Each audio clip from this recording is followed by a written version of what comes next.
ได้เท่าใดแหละ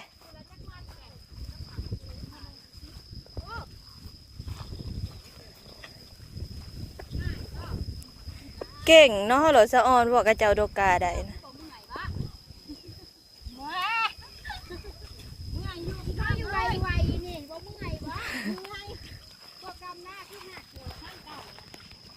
เงยขึ้นบ่ได้จะสิเป็นลม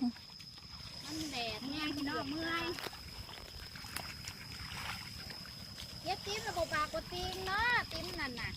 เป็นลมเป็นจังหวัดแหละได้ร้อยนักก็ได้ร้อย130ตัวนี้มีแต่ปูบอลเป็นลมที่ได้เอ้ย มัดเท่าใดนี่นะได้เงินบุรา4-5 แสนมัด2,000คันเงินบาทดิสมัดเท่าไหร่3 บาทมัดละ3 บาทมันกีบนี่แหละแถวบ้านลุงบอยน่ะมัดละ1,000 กีบบ้านยังก่อยไฟบ้านน้ำมงนะ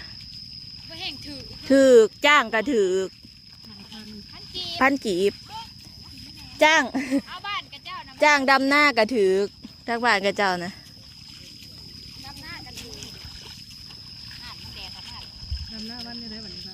วันเท่าใดก็วะแสนเท่าใดวะ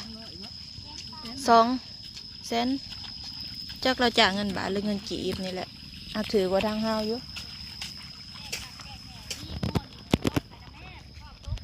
งนใหญ่เติบได้ลงมาจากโต๊ะแม่ความกินข้าวไปกินข้าวลงอีกมันแย่มออกมาอีกเลยกำนึงออกมาแล้วมันยิ้มออกมา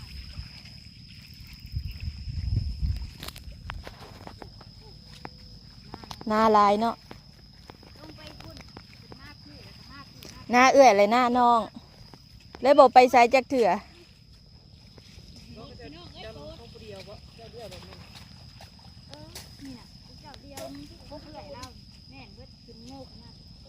เอื้อยเลยน้องเอื้อย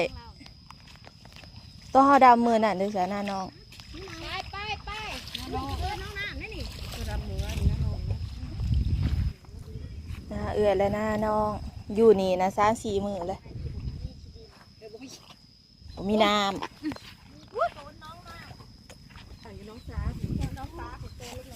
น้องสาบัวน่ะบ่